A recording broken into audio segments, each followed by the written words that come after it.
Разгадать тайну.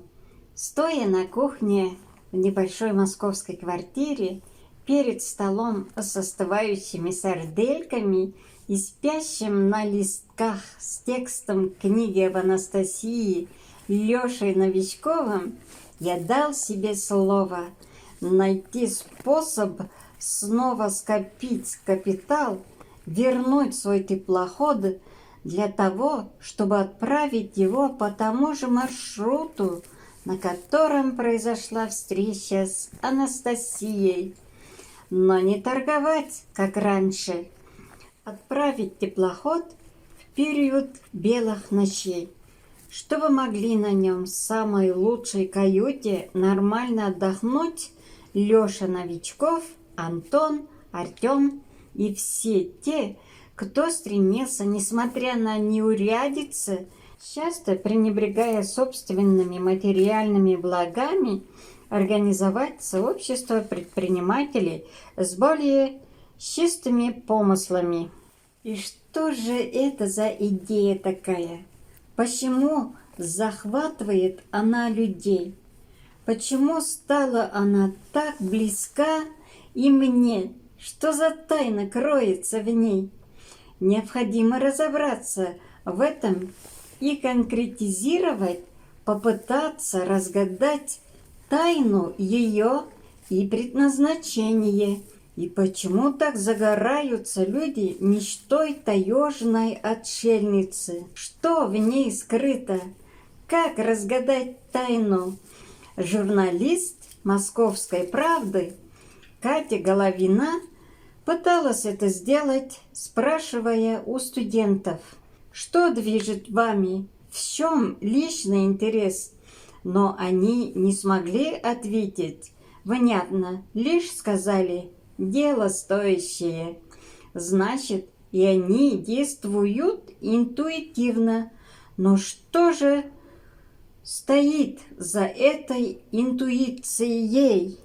В московской типографии номер 11 за счет типографии была напечатана 2000-м тиражом первая тоненькая книжка об Анастасии. Почему генеральный директор этой типографии Грудься Геннадий Владимирович решился напечатать книжку неизвестного автора?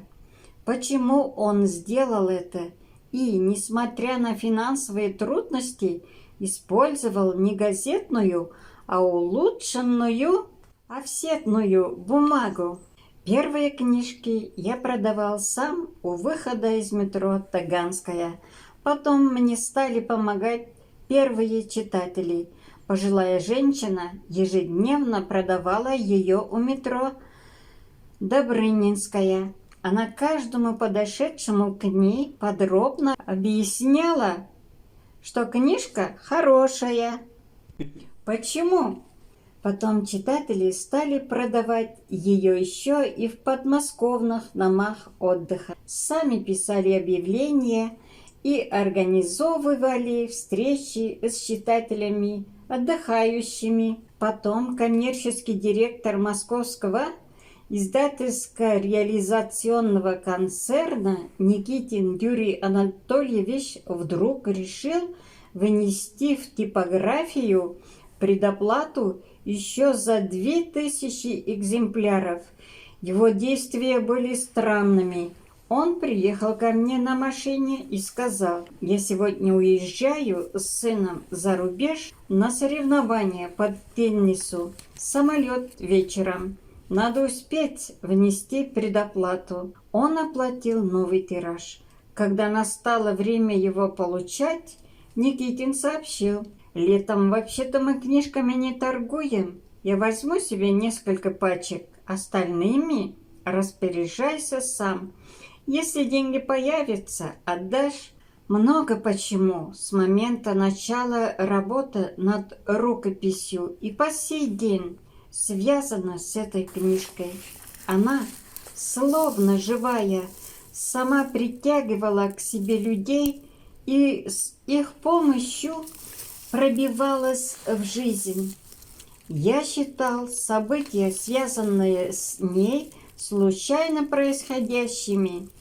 Да только случайности стали складываться в звенья, последовательно выстраиваемой цепи. Теперь и не знаю, где случайность, где закономерность происходящего. Они стали трудно отличимыми. Для сегодняшнего утреннего напитка мы собрали огурчик, вот такое дерево, листок свеклы и листочек моркови, пырей, шпинат, гвоздику, финики, хвоя пихты, перец и крапиву. Сегодня мощный напиток сделаем. Блендерщик поможет мне в этом. В путь! Да кусок. Красавица. Еще алоэ мощное.